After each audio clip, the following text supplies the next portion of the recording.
इस दुनिया में, बेईमानों की दुनिया में कोई सच्चा दोस्त मिलेगा। दोस्त अच्छे भी होते हैं, बुरे भी होते हैं, सच्चे भी होते हैं, झूठे भी होते हैं, वफादार भी होते हैं और बेवफा भी हुआ करते हैं। कैसे ढूंढोगे सच्चा दोस्त? कैसे पहचानोगे चेहरों को?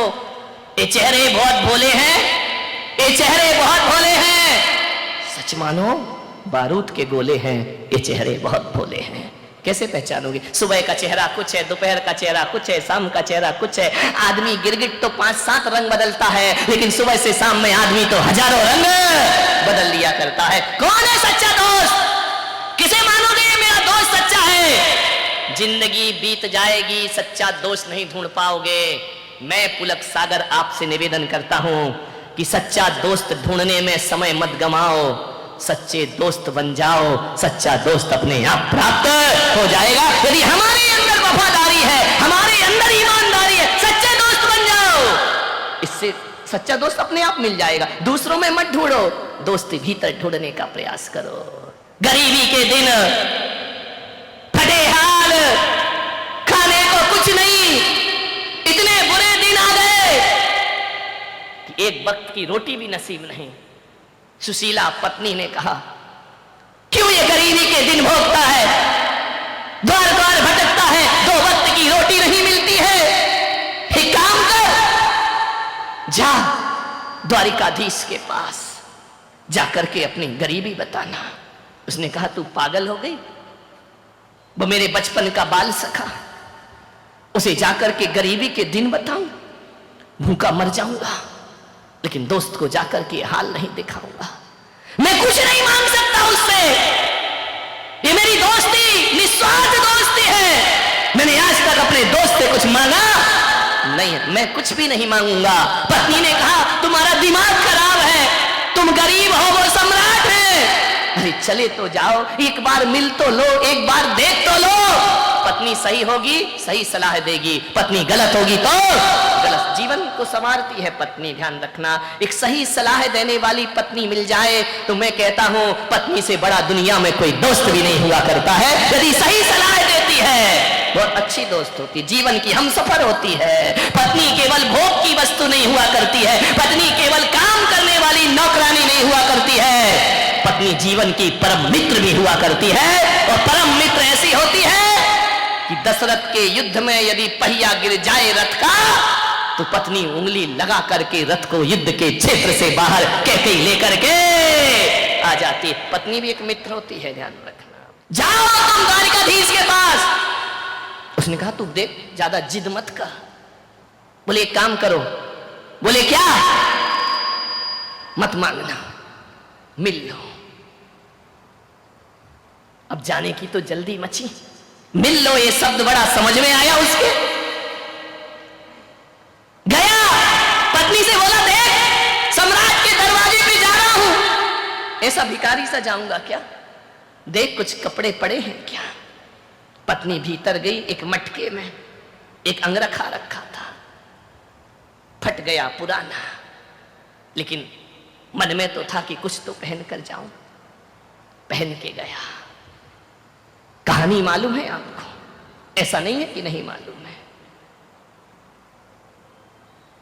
अंगरखा बांधा, 3 मुट्ठी चिवड़े रखे, चला दोस्त से मिलने। मांगूंगा नहीं, मन में यही सोच, मांगूंगा नहीं।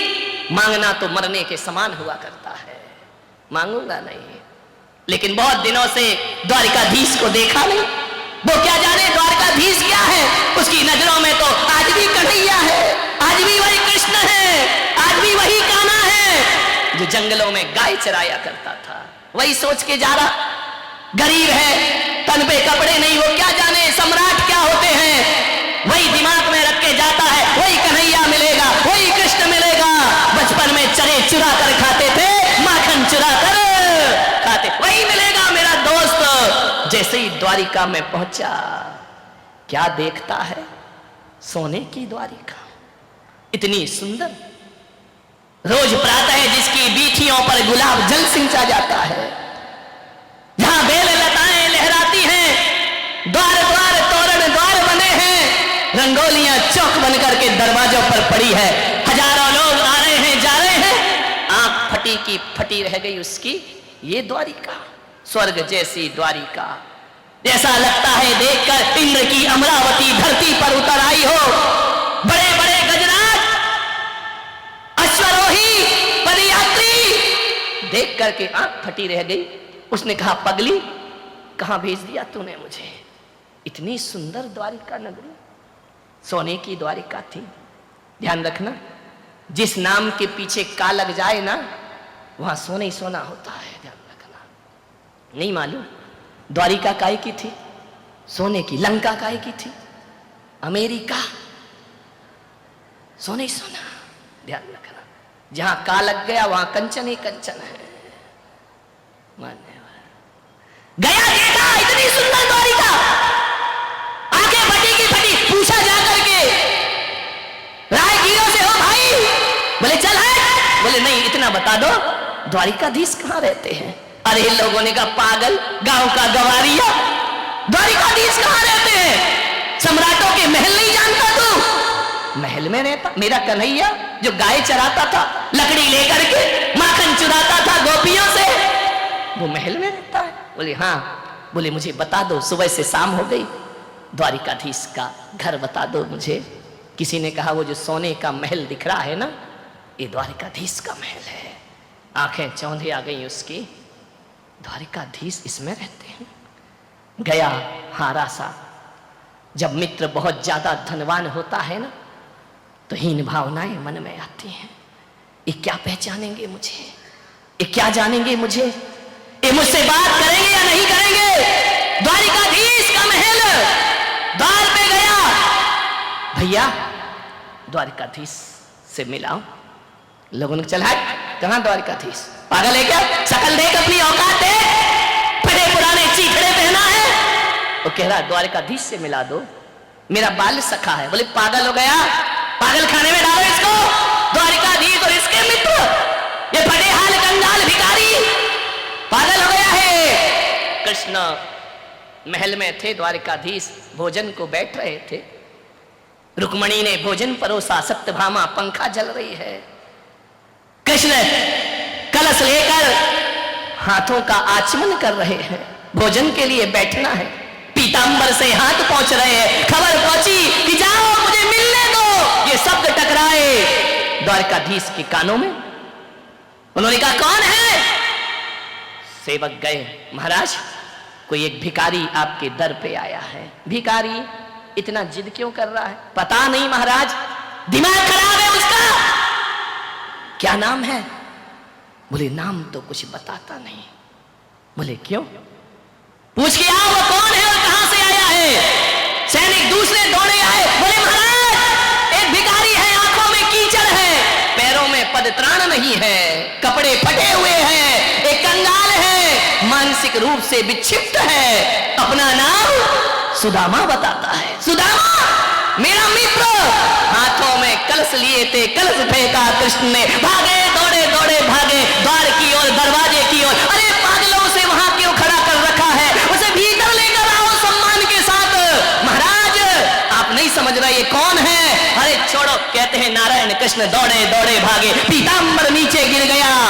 जाके देखा सुदामा खड़ा है।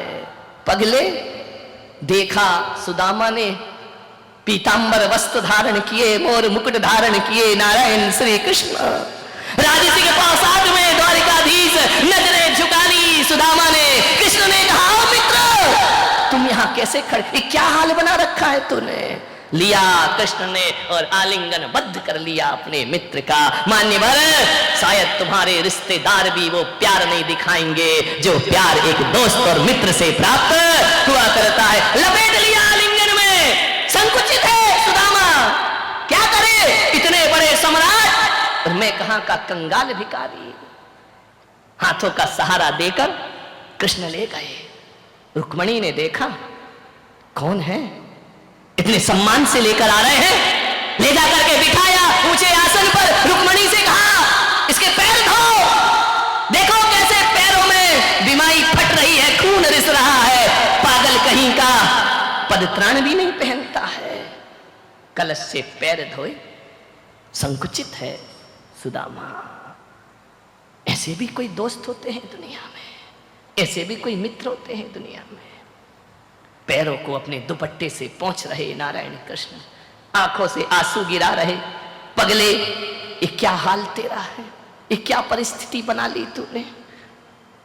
चल स्नान कर। स्नान कराया, गुलाब की पंखुड़ियों के जल से स्नान कराया, सुगंधित लेप लगाए। ये कैसा दीनहीन जीता है तू, मेरा मित्र होकर। कुछ नहीं बोला अभी तक सुदामा, एक शब्द भी नहीं बोला। प्रेम जहां मुखर होता है ना, तो शब्द मौन हो जाया करते हैं। कुछ नहीं बोल रहा। तू इतना लजाया सा क्यों है, तू इतना संकुचित क्यों है पागल। देखना, मित्र के घर इतने वर्षों के बाद तूने याद किया है मुझे। कहां था तू। कुछ नहीं बोला, मौन है। भोजन परोसा। कृष्ण ने कहा, शादी कर ली। सिर हिला दिया, हाँ। अरे मित्र दो ही, विवाह कर लिया और मुझे याद नहीं किया। एक बार तो मुझे खबर देता। मन ही मन कह रहा, तुम कहां सम्राट और मैं कहां कंगाल। क्या तुम मेरे महल में, मेरे झोपड़ी में, शादी में, विवाह में आते। अच्छा एक बात बता, भाभी कैसी है, तेरे जैसी बुद्धू है या थोड़ी समझदार है। मन ही मन कह रहा, यदि वो समझदार नहीं होती तो आज मैं तुम्हारे महल में आया नहीं होता। बोला कुछ नहीं। चल भोजन कर। बोल सुदामा, तू पहली बार आया है, भाभी ने क्या दिया है मेरे लिए। सम्राटों को एक भिखारी ने क्या देखी। हाथ से पकड़ लिया, कमर में बंधा हुआ था दुपट्टा। कृष्ण ने कहा, क्यों रे, हमसे चोरी करता है, हम चोरों के सरताज, और तू हमसे चोरी कर रहा है। भूल गया कैसे माखन चुराया करते थे, कैसे मटकी फोड़ा करते थे, कैसे गोकुल में जीवन गुजारा करते थे। तू ही तो था ना जो खिड़की से मुझे अंदर करता था, जाओ कन्हैया माखन चुराओ। हम जैसे चोरों से चोरी कर रहा है, पागल कहीं का। हम चोरों के, बता क्या दिया भाभी ने, क्या दे। 56 भोग सामने रखे हैं और कहां चिवड़े खिलाएगा। पकड़ लिया जोर से। कृष्ण ने कहा, पागल तू छल मत कर मेरे से, छलिया नाम मेरा है, छलिया नाम तेरा नहीं। तू मुझसे छल कर रहा है, बता क्या है, क्या भेजा। भाभी खाली हाथ नहीं भेजेगी। एक झपट्टा मारा नारायण कृष्ण ने, बिखर गए सारे चिवड़े जमीन पर।